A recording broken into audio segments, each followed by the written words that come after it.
Welcome to a transformative discussion on the Vimalakirti Sutra, expertly prepared by Hisamatsu Shinichi. This enlightening exploration of this profound scripture has been adapted into an engaging audiobook version by Buddhist Bookshelf. The Vimalakirti Sutra is a gem within Buddhist literature, offering profound insights into the nature of wisdom and compassion. Hisamatsu Shinichi's expert commentary brings this ancient wisdom to life, making it accessible to modern seekers. By listening to this audiobook, you're embarking on a journey of self-discovery and spiritual growth. We invite you to like, share, and subscribe to our channel to help us spread the teachings of the Buddha to all living beings. Your support empowers us to continue sharing these timeless teachings, fostering inner peace, and inspiring compassion across the world. Together, we can illuminate the path to enlightenment and make the Buddha's wisdom accessible to all who seek it. Thank you for being a part of our community, and may this journey bring you profound insight and peace. Now let's dive in. A talk on the Vimalakirti Sutra by Hisamatsu Shinichi. Preface. I would like to take up 7 points, which I think are important in the Vimalakirti Sutra, and lecture on them one by one. This sutra is comprised mainly of the teaching of Vimalakirti, an exemplary awakened layperson. It also includes Shakyamuni's teaching, as well as that of other disciples and bodhisattvas. Yet the heart of this sutra is Vimalakirti's teaching, thus it is also called the Sutra of Vimalakirti's teaching. Though he is usually simply called Yuma, Yumakitsu is a transcription into Chinese characters of his Indian name. Vimala means something like defilement-free or pure, although it is also translated as eliminating impurities. The word kirti has the sense of praised, ringing or renowned. Thus the name Vimalakirti is usually translated as renowned for purity, but it also can mean praised for freedom from defilement or even defilement-free ringing. In fact, this sutra is also called the Renowned for Purity Sutra, and Vimalakirti has come to mean the one who has eliminated all impurity, or the one renowned for accomplishing this. The point is, the fundamental character of Vimalakirti is purity, a purity concerning emancipation, and this emancipation is given great importance in this sutra. The most profound meaning of having eliminated all impurity is, after all, being one who is emancipated from all things. Recently, historical studies of Buddhism have become more and more scientific, and text critiques are scrutinizing the history of the sutras. Although the sutras were believed to have had their beginnings in Shakyamuni's day, scholars are now claiming that most of them were composed much later. The Vimalakirti Sutra also seems to have been composed 6 years after Shakyamuni's death, at the beginning of the 2nd century CE. As a matter of historical fact, we cannot be certain whether Shakyamuni or Vimalakirti really said what is recorded in the sutra.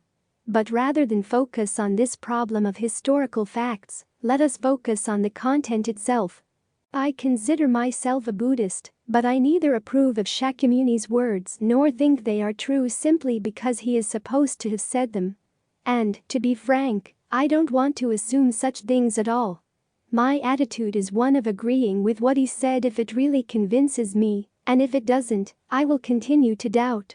Even if I am doubtful, however, I will never insist that only my view is correct. I think I am flexible enough to learn from the sutras where I am wrong or my understanding is insufficient. Thus, whether the Vimalakirti Sutra is considered a sermon directly from Shakyamuni's golden lips or from a later date, I want to find a way to live in truth by learning from it and understanding it for myself. This is my present attitude. I have decided to lecture on the Vimalakirti Sutra because its superb Buddhism for lay people, like us, appeals to me. There has been an undeniable tendency to think that only monks can thoroughly understand Buddhism or be thoroughly Buddhist. But this idea that lay Buddhists must acquiesce and let monks take the lead is utterly destroyed by the Vimalakirti Sutra. The possibility of lay people far exceeding monks is clearly presented here. For example, the sutra describes how Shakyamuni requested Mahakashyapa, his leading disciple, as well as Shariputra and Ananda, visit Vimalakirti when he was ill in bed, but they all refused out of fear. These leading disciples were afraid that, even though they were going to visit him in his illness, they wouldn't be able to respond to Vimalakirti, if he criticized them from his thorough and superb Buddhist awakening.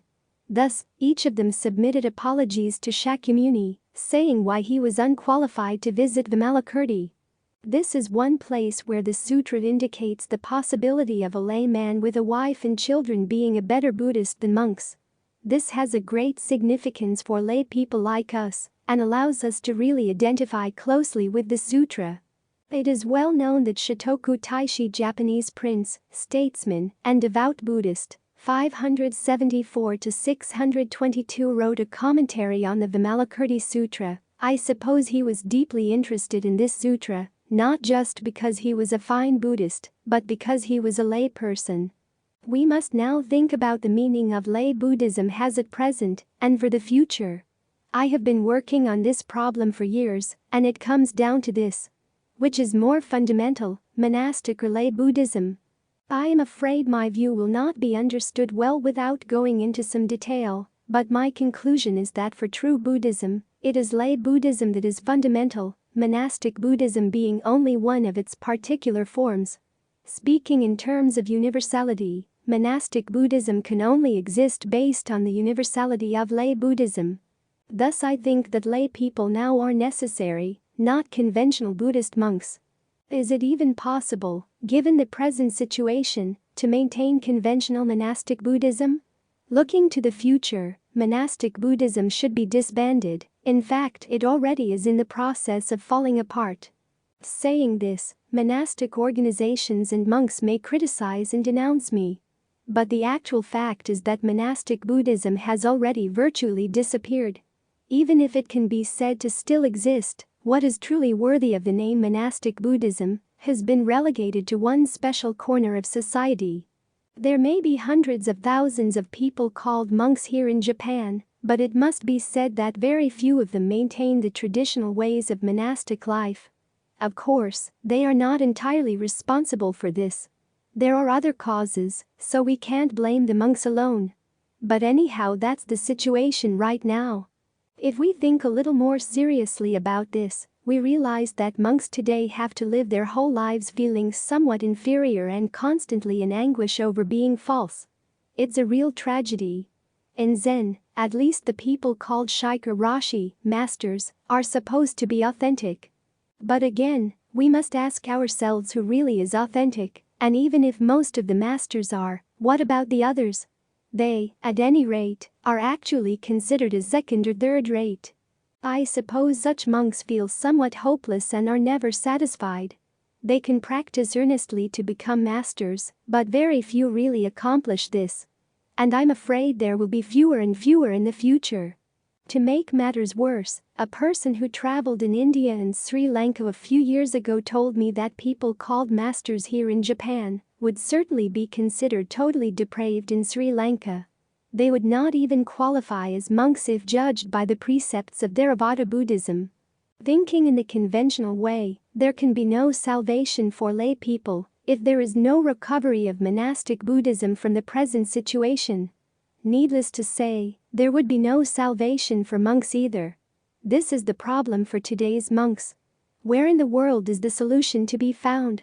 Monks can't go on as they are, all they will do is sink to the same level as lay people. It's not clear where they are supposed to be, so they don't even know how far they've fallen. Is this how Buddhism should be? I have already presented in theory my idea that lay Buddhism must be established as fundamental Buddhism, and I have just stated why lay Buddhism must actually be realized as such. Without establishing such a lay Buddhism, the essential meaning of Buddhism itself will deteriorate. I think we must have a Buddhism which can save monks as well, and which will also remain as true Buddhism for the future. A lay Buddhism like this must be established. This is the way to save present-day Buddhism, and is also what Buddhism in the future must be like. In this context, the Vimalakirti Sutra has profound significance. I always keep in mind this sutra's most condensed and simplified expression. Realizing the affairs of an ordinary person without abandoning the Dharma way. I think this is the fundamental principle which runs through the entire sutra, clearly expressing the true way of being in Buddhism. The active life of Buddhism is found in this, realizing the affairs of an ordinary person, And without it, Buddhism cannot truly function in this world. Not only realizing the affairs of an ordinary person, but also realizing them without abandoning the Dharma way, indicates the profound Buddhist ground, which transcends actuality. In the intimate union of these two lies the fundamental principle of a life free and unhindered, creating the actual world, even as one transcends it. The real Dharma way is a garbha, womb, the self as subject that can actively realize the affairs of an ordinary person. And when we have, through our own practice, established this Dharma self as subject, we can actualize the active life of an ordinary person. Conventional Buddhism has had a strong tendency to emphasize only going to paradise and being born in the Pure Land. The ultimate goal of Buddhism does not lie there, it is found where the Dharma way and the affairs of an ordinary person are completely at one and non-dual, what in the Vimalakirti Sutra is called entering the Dharma gate of non-duality.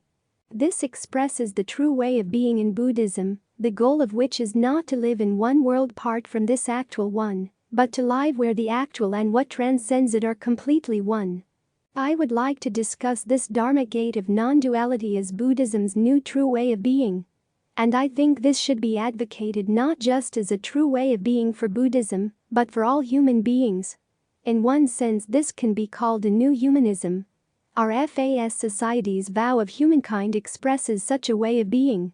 If we look for such a vow of humankind in the ancient sutras, we can find it in the Vimalakirti Sutra. And the simplest, most modern working of the Vimalakirti Sutra is crystallized in the vow of humankind. Calm and compassed. Let us awaken to our true self. Become fully compassionate humans. Make full use of our abilities. According to our respective vocations. Discern suffering. Both individual and social. And its sources.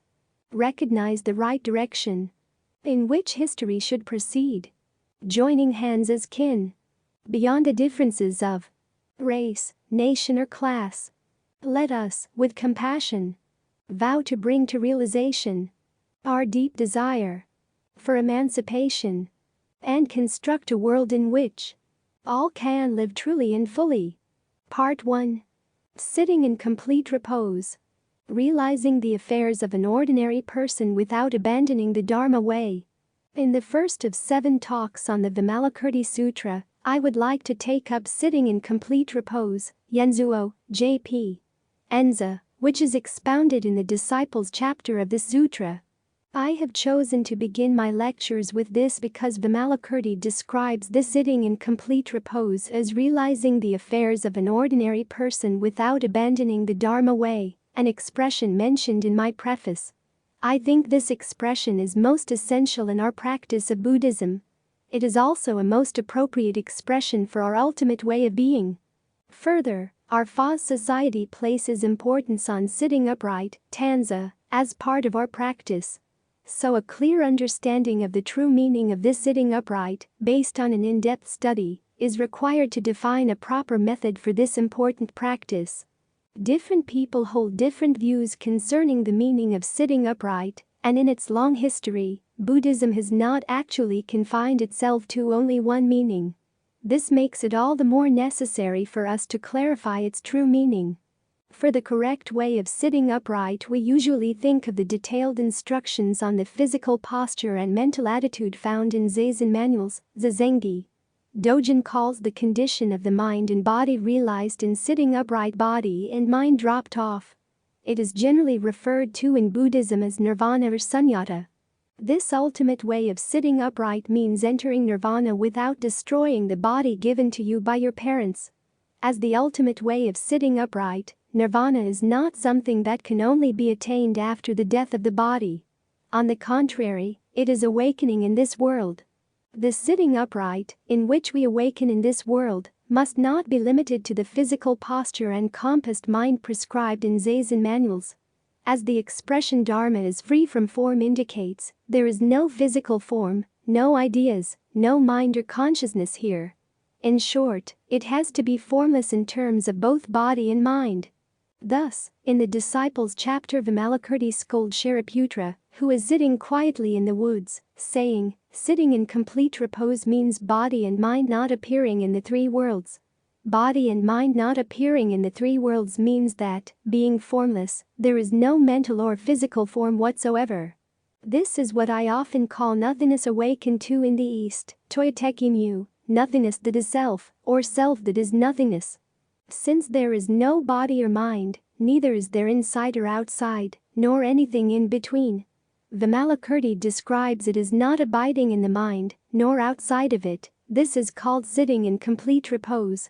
Truly sitting upright is free of inside and outside, so there remains nothing limited or determined. It is nothing whatsoever, not a thing at all.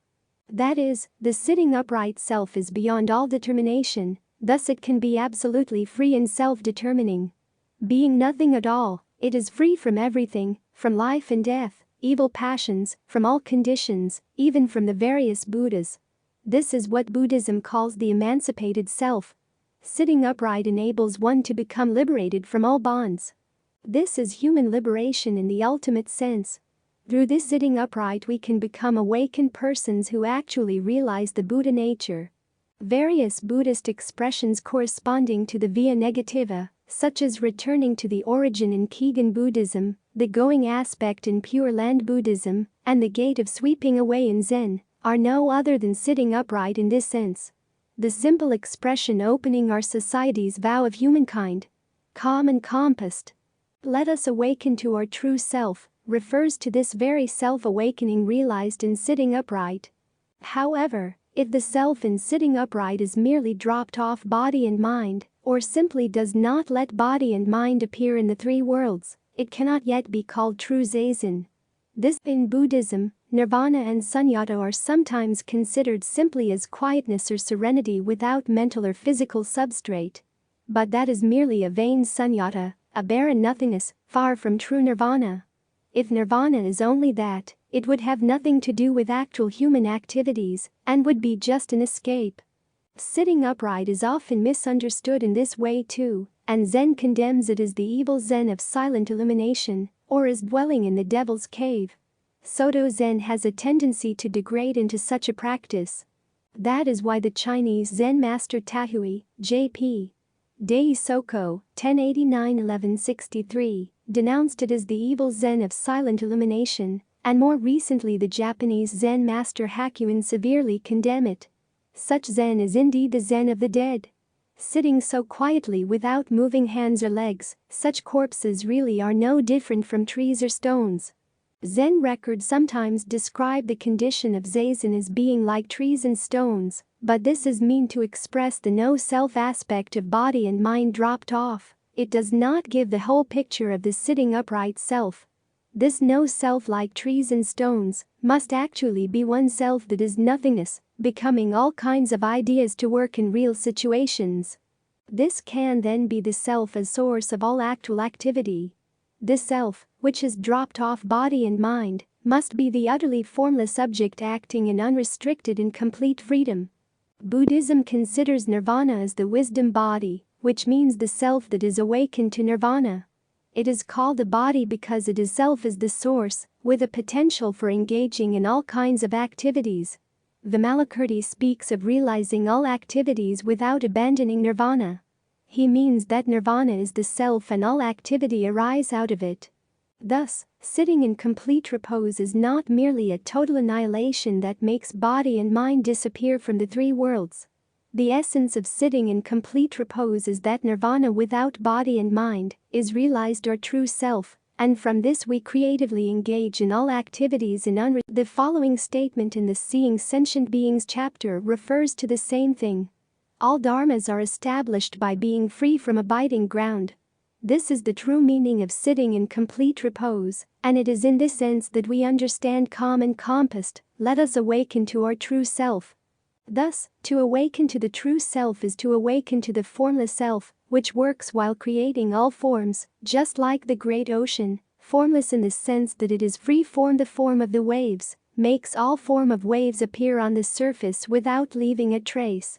This is true sitting in which all our activities are inseparable from sitting. This is what makes it possible for us to be the master of all situations, in the words of the Chinese Zen master Lin Kai, J.P.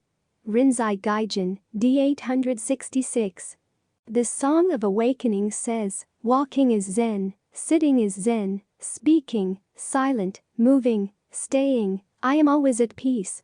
Again Lin Kai speaks of the Dharma named mind penetrates all 10 directions. This Zen, this Dharma named mind, are none other than the true sitting described above. Sitting which only takes place when you are actually in the seated posture and is lost when you rise, is no more than a specific form of body and mind. This cannot be sitting as the source of all activity. If you really sit well, it is not lost when you engage in other activities, it deepens and becomes more secure in the midst of turbulent activity. Such a practice enables us to work in an increasingly compassed manner, so that we can make quick and appropriate responses to the ever-changing actualities of this world, and construct a world in which all can live truly and fully, according to the conclusion of the Fa Society's vow of humankind. However, if sitting is, as is often thought, just a shelter to avoid the troubles of this world, or static doldrums incapable of being a creative source in world construction, then it will be an escape, something qualitatively different from what we call sitting. Sitting must be bound by neither by anything already existing or created, nor even by its own activity of creation. Because of this, true sitting must instead be the positive active subject source, which is forever creating history in which all can live truly and fully. Progress in science, technology, and social organization is rightly celebrated as a sign of human evolution and historical development. The frequent condemnation of this progress as the cause of dehumanization, accompanied by impotent calls to return to nature, is due to a lack of true sitting. True sitting can no longer be confined to quiet places like mountains and monasteries, but it must be right in the midst of constructing history and the world. Constructing the world with this sitting as self is the true meaning of sitting in complete repose. In the words of Vimalakirti, realizing the affairs of an ordinary person without abandoning the Dharma way. Part 2. Dharma. Dharma is beyond form. In Part 1, we examined Vimalakirti's teaching on sitting in complete repose Yenzuo, and his method for true sitting. Our sitting must be the same as what he taught in the sutra. The composure expressed in the vow of humankind is calm and compassed, awakening to our true self, is nothing other than what Vimalakirti means by sitting in complete repose, and what we call true self represents, so to speak, the subject sitting in complete repose. The subject sitting in complete repose is identical with this very sitting, but in such a manner that the subject is neither one with, nor different from, sitting in complete repose. What is sitting in complete repose is I, the self, true self exists in the manner of sitting in complete repose. This sitting is unlimited in time, and boundless in space, it is not confined to any specific time or place. True sitting in complete repose entirely transcends time and space. We cannot say that sitting is in complete repose if it is temporal and spatial. In other words, we cannot say that one is in complete repose if one is the self, the subject, of such limited sitting. In the Chinese term for sitting in complete repose Yenzuo, the first character yen means absolute repose, repose that excludes discrimination between being in a state of repose and not being in one, absolute, ultimate rest that transcends the states of rest and unrest. This true self not only transcends time and space, however, precisely because it is true self or absolute subject, it can actualize all activities. In actualizing all activities, it expresses itself, so to speak, in the realm of time and space. Thus, if we call the subject transcending time and space absolute nothingness, we can say that the activities it actualizes in time and space are the self-expressive forms of absolute nothingness. Absolute nothingness, however, never loses its transcendent nature because of its self-expression in time and space. It is the subject through and through. Precisely for this reason it retains its constancy, in the sense that it is never destroyed. It is often said that this subject is constant in terms of time and space, but this must be understood in the sense that it is constant because it transcends time and space. Further, since true self does not rest upon its constancy, but invariably transforms itself without restriction, This constancy does not prevent it from constantly changing and working freely as the absolute subject. The true freedom of humanity lies in this subject, the subject that transcends time and space. This is because the subject's totally unrestricted, free, and unhindered activity has an absolutely undetermined character. Only by realizing such a self can we live and die in the midst of life and death, while abiding in nirvana. Only then can we be in the midst of life and death without clinging to it. In other words, we can then be emancipated from life and death without abiding in nirvana, and thus work freely and self-abidingly in both life and death. As I said, the way of being in which life and death and nirvana can be both unrestricted and compatible with each other is true sitting in complete repose. This way of being is exactly what is expressed in the vow of humankind as calm and composed, awakening to our true self. In Buddhism, the subjective aspect of this composed true self is expressed by various terms, including dharmakaya, tathata, and nirvana, but it is often more simply expressed by the term dharma. The term dharma has many meanings in Buddhism. It is frequently used to mean true self. In one section of the Vimalakirti Sutra, Shakyamuni orders Mahamajjhalayana to pay a sick call on the renowned lay Buddhist Vimalakirti. This section shows Vimalakirti's teachings on Dharma. Using the term in the sense of true self, Vimalakirti describes various characteristics of this true self, so that we cannot possibly deny them. When expounding Dharma, what you teach should agree with Dharma itself.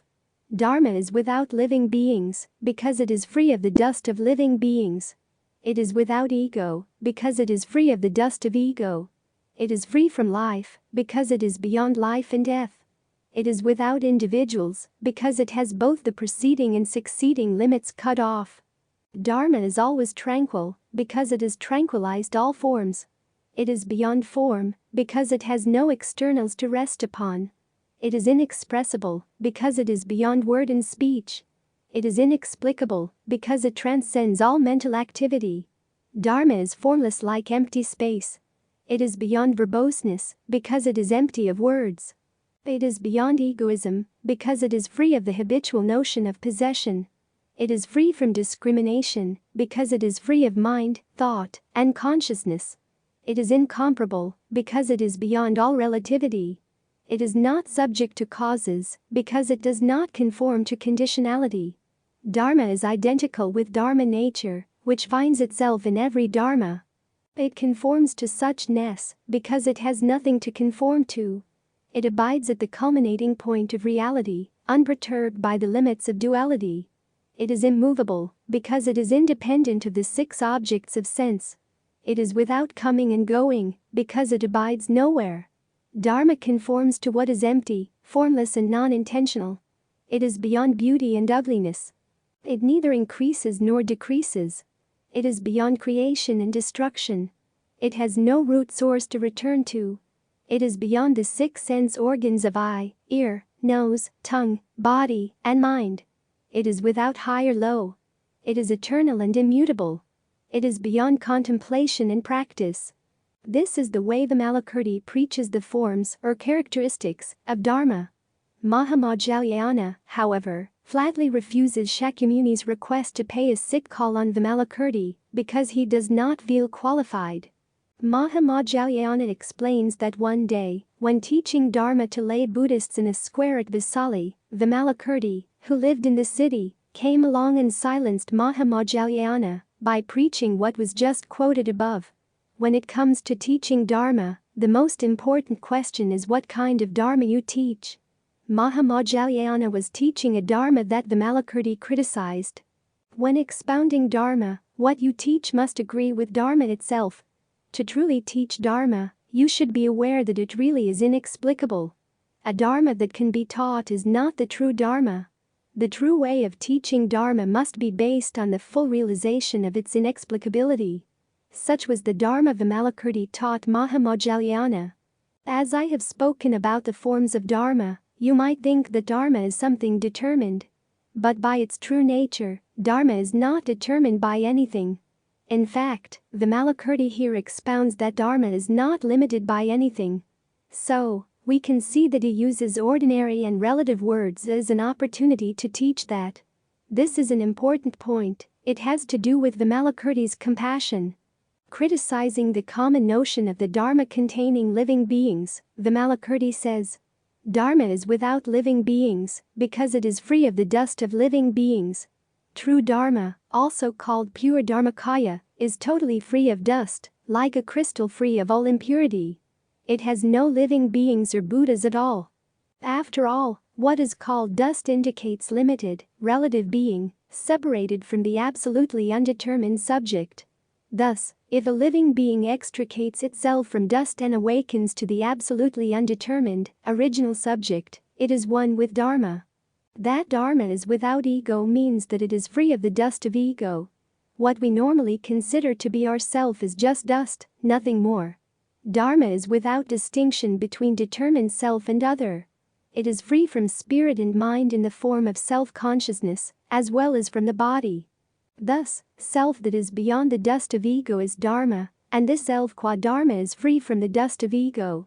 That Dharma is free from life, because it is beyond life and death, uses the notion of life as an opportunity to reveal the self without life and death.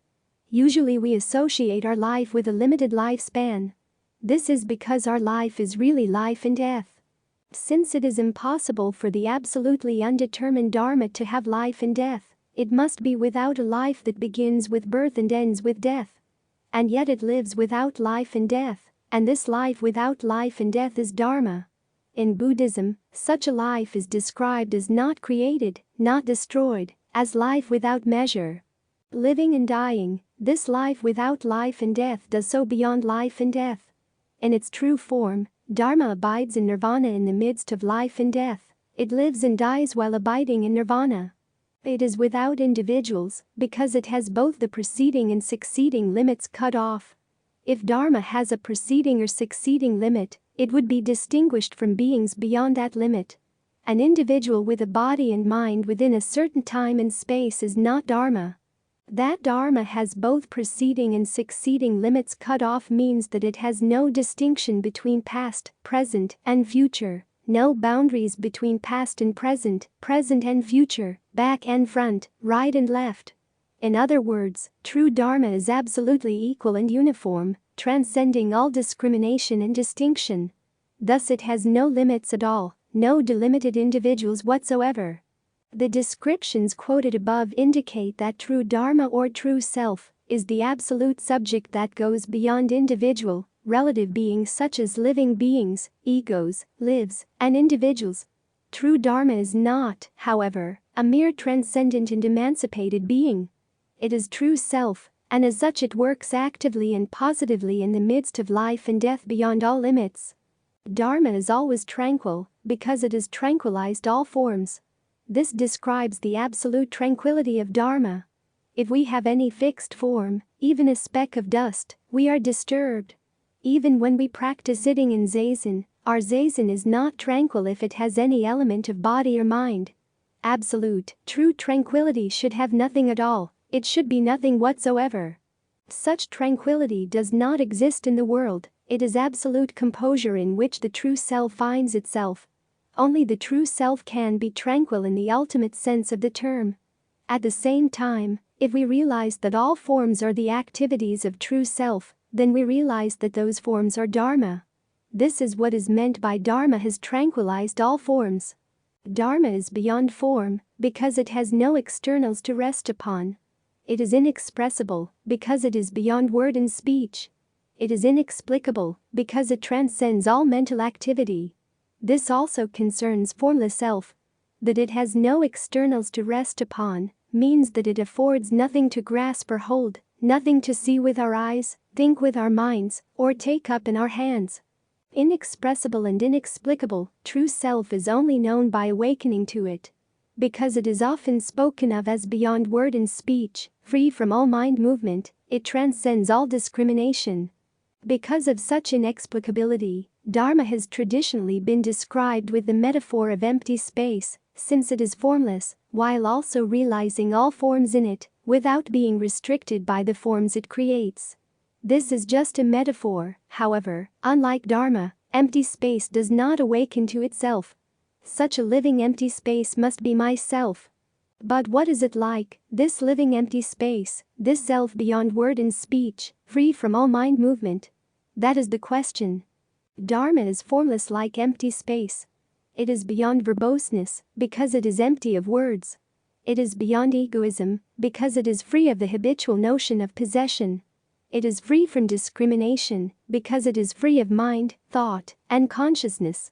It is incomparable, because it is beyond all relativity. Nothing need be added to this. It also says, it is not subject to causes, because it does not conform to conditionality. In Buddhism, it is often said that Dharma is codependent arising ceasing, and that all beings are governed by this. But strictly speaking, true Dharma must have an aspect that goes beyond codependent arising ceasing. In this sense, codependent arising ceasing must be understood as the activity of Dharma. The world of codependent arising ceasing realized as the activity of Dharma is called the pure ultimate realm, or the reality of all beings. The next description uses the terms Dharma nature, suchness, and the culminating point of reality. These characterize the subject that goes beyond codependent arising ceasing. Since the beings realized as the activity of Dharma have the aspect of going beyond mere beings, they are beyond all duality. Any being that conforms to something is not suchness, not as it is in itself. On the contrary, Dharma should be transcendent and independent, master of every situation. Dharma is identical with Dharma nature, which finds itself in every Dharma. It conforms to suchness because it has nothing to conform to. It abides at the culminating point of reality, unperturbed by the limits of duality.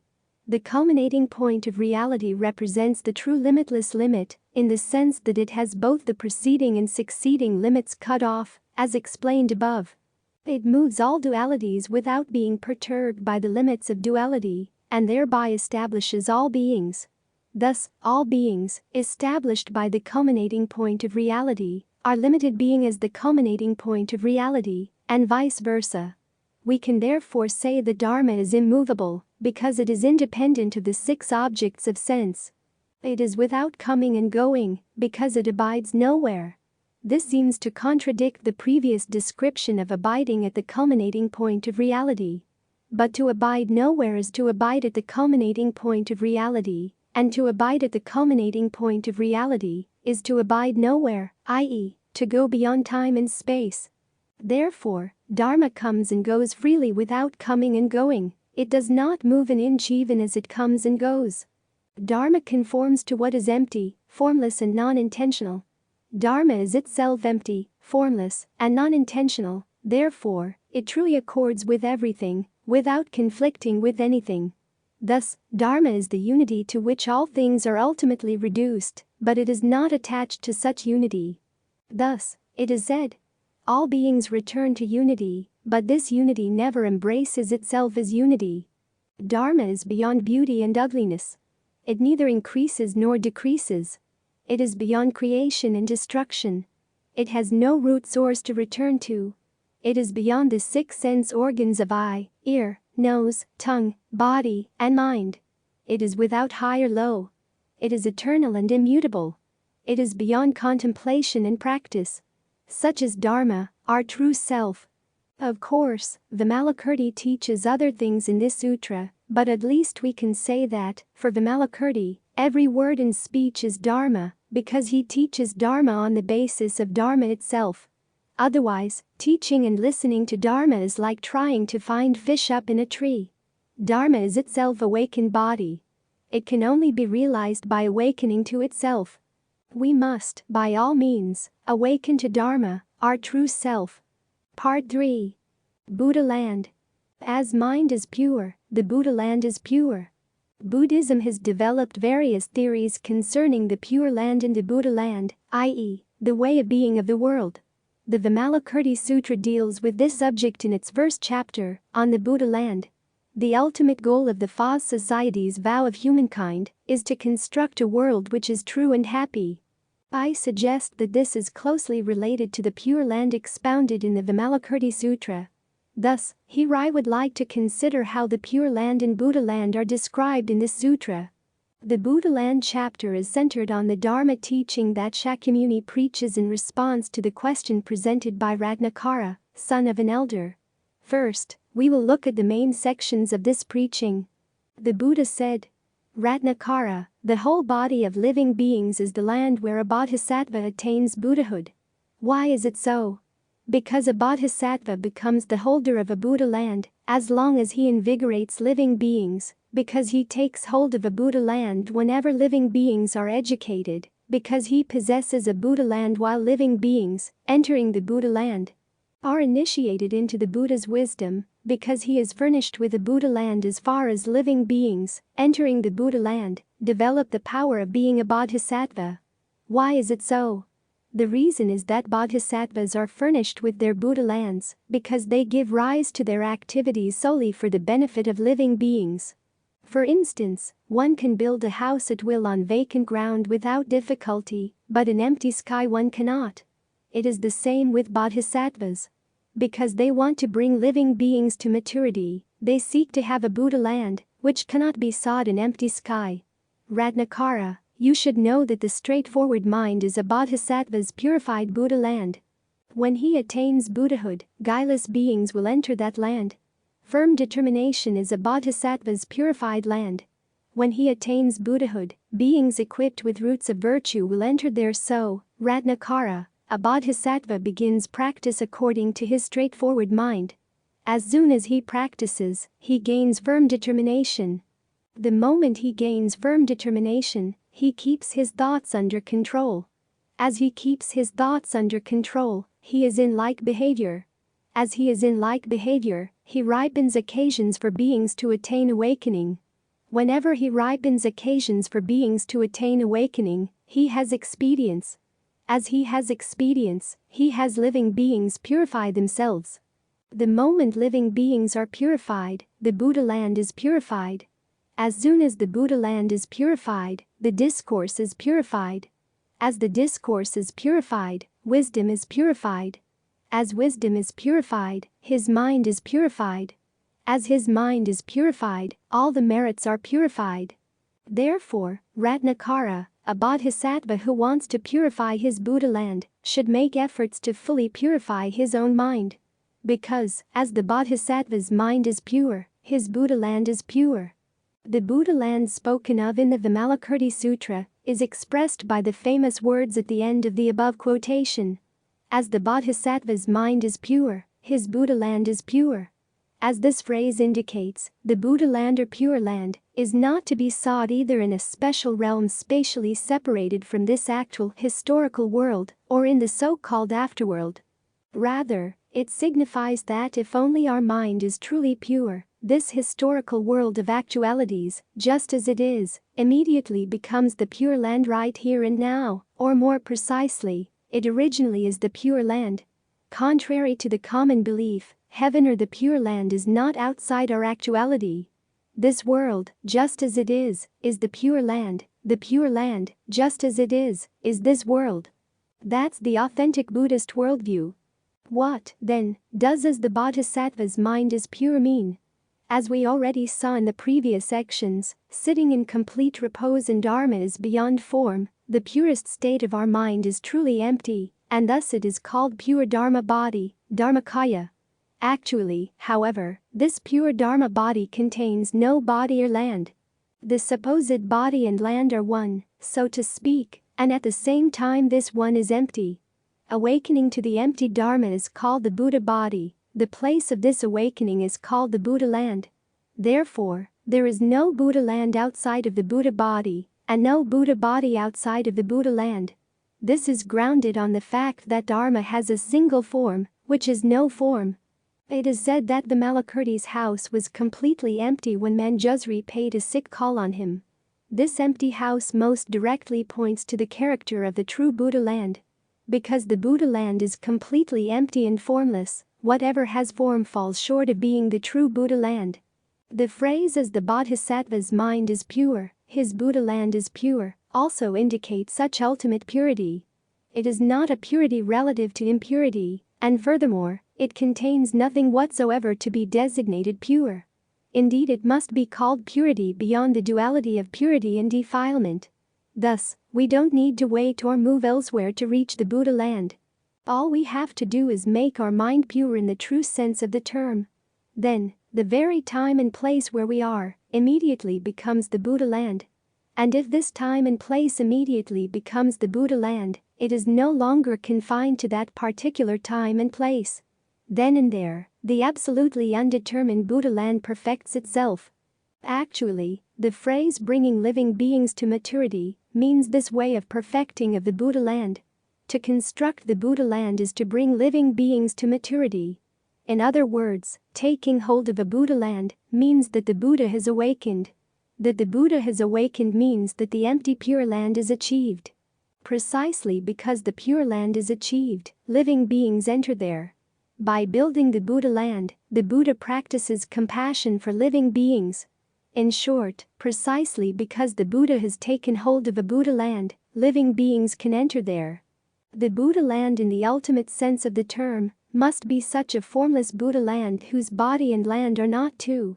At the same time, the formless Buddha land must in turn express itself as various Buddha lands with forms. Building Buddha lands with different forms is the Buddha's secondary compassion, so to speak. The primary, ultimate compassion has no form at all. True compassion does not discriminate between Buddha and living beings, between saver and saved. Compassion, which still leaves an element of duality between living beings who are saved and the Buddha who saves them, cannot be called ultimate compassion. As I have said earlier, true compassion is nothing other than the unhindered self-abiding functioning of the empty self. Thus it does not involve anything called Buddha, anything called living beings. It is the subject of compassion through and through, involving no specific objects to turn its compassion to. The subject of compassion has nothing whatsoever to be determined as compassionate. I have just said that the subject of compassion has nothing to be called compassionate. But I must point out that nothing is further from vain, superficial compassion. On the contrary, it is only when we realize this that we, as true subject, can practice true compassion. This compassion is of a whole other order than what we ordinarily call compassion or love. Not until we break with compassion involving the duality of saver and saved, and thereby reach the stage free of such duality, can we acquire the function of ultimate boundless compassion. This ultimate compassion, this compassion arising out of no compassion, is what is called objectless great compassion in Buddhism. While creating innumerable forms, it can save all living beings in a self-abiding manner, without being hindered by the forms it creates. Vimalakirti practices just such compassion. His compassion is the function of self-nothingness, the fundamental character of the Buddha. Sitting in complete repose, which I discussed earlier, is in fact nothing other than this subject which makes true compassion possible. One of the phrases I quoted there, realizing all activities without abandoning nirvana, points to the ground on which such objectless great compassion can be practiced. The Bodhisattvas taking hold of the Buddha land also means the same thing, as does all dharmas are established from the root of non-abiding from the chapter on seeing living beings. Only the absolute subject can respond to the world of discrimination in an unhindered and self-abiding way. The infinite Buddha land is constructed, so to speak, in accordance with the varying abilities and circumstances of living beings. In fact, the various laws of Buddhism represent such function aimed at constructing the Buddha land. That is why it is said that the 6 paramitas or perfections and the fourfold boundless mind are the Bodhisattva's pure land. The act of giving is a Bodhisattva's purified Buddha land. When he attains Buddhahood, all the self-renouncing beings will enter there. Keeping precepts is a Bodhisattva's purified Buddha land. When he attains Buddhahood, beings that have guarded the path of the whole 10 right conducts will enter there. Forbearance is a Bodhisattva's purified Buddha land. When he attains Buddhahood, beings who are adorned with the 32 physical marks of a Buddha, and who are perfect in being forbearing and calm, will enter there. Exertion with energy is a Bodhisattva's purified Buddha land. When he attains Buddha land, beings who undertake efforts in all the meritorious acts will enter there.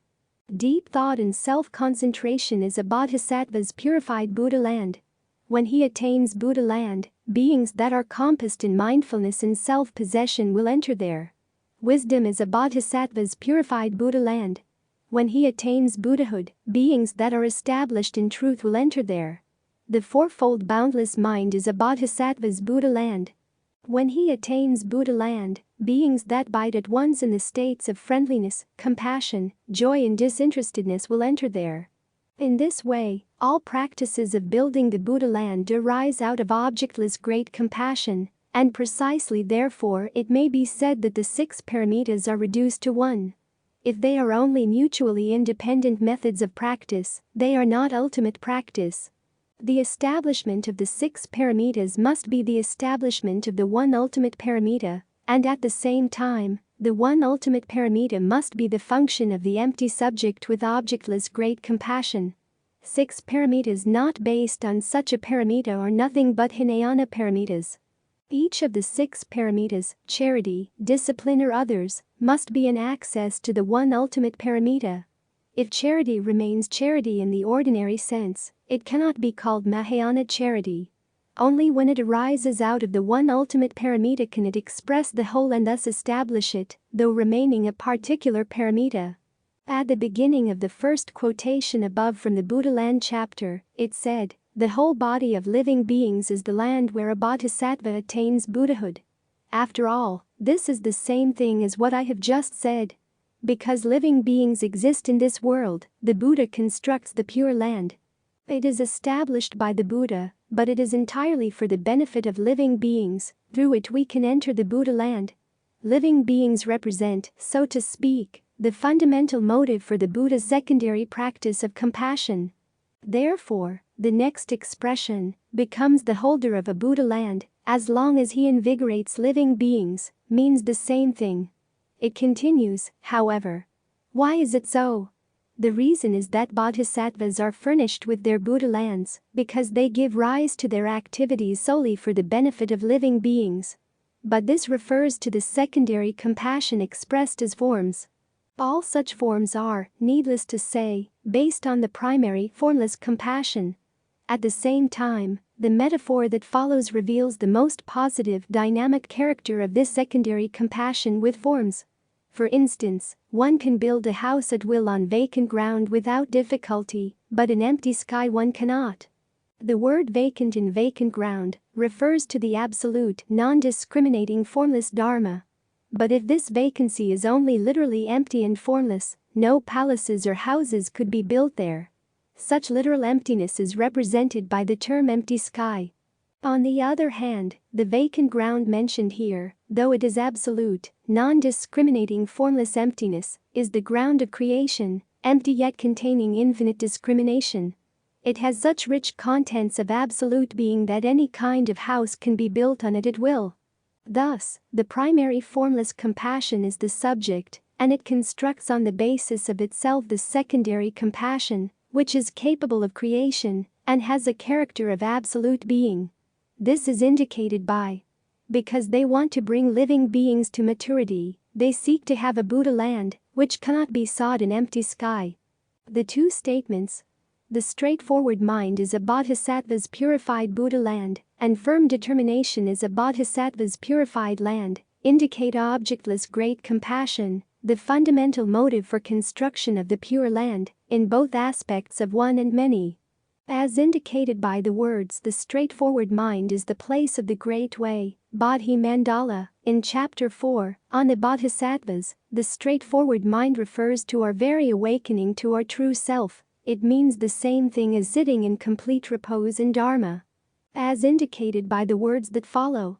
When he attains Buddhahood, guileless beings will enter that land. The straightforward mind is the subject of the beings who do not flatter. The straightforward mind is the mind that is not crooked. After all, it is the same thing as the single mind.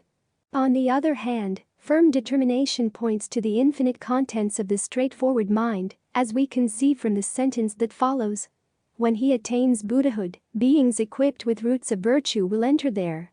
If the straightforward mind represents one, firm determination corresponds to many.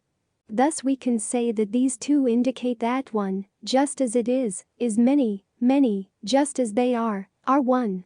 In the mandala of the Shingon sect, the Kongo Kai or diamond realm represents one, and the Taiso Kai or womb realm represents many, but these are only two sides of the same coin. Therefore, it is said, a bodhisattva begins practice according to his straightforward mind. As soon as he practices, he gains firm determination as he has expedience, he has living beings purify themselves. The moment living beings are purified, the Buddha land is purified. This indicates that, on the ground of the straightforward mind, the bodhisattva can practice boundless compassion, and by his practice of compassion, he can build a new world of history in a positive and dynamic manner. Only then can the ultimate Buddha land be perfected. To assume a Buddha land isolated from history is an escape from actualities, which will end up negating this world. If, as the opening of the vow of humankind says, we are calm and compassed, awakening to our true self, being fully compassionate humans, for the first time we attain the straightforward and firm determination, capable of creating new history, and constructing a world in which we can live truly. If we fall short of this, the world of history will remain indefinitely on the way, it will be the world of karma throughout. The end of the vow of humankind. A world which is true and happy can only be constructed by the tireless and unremitting love, which creates history while transcending history.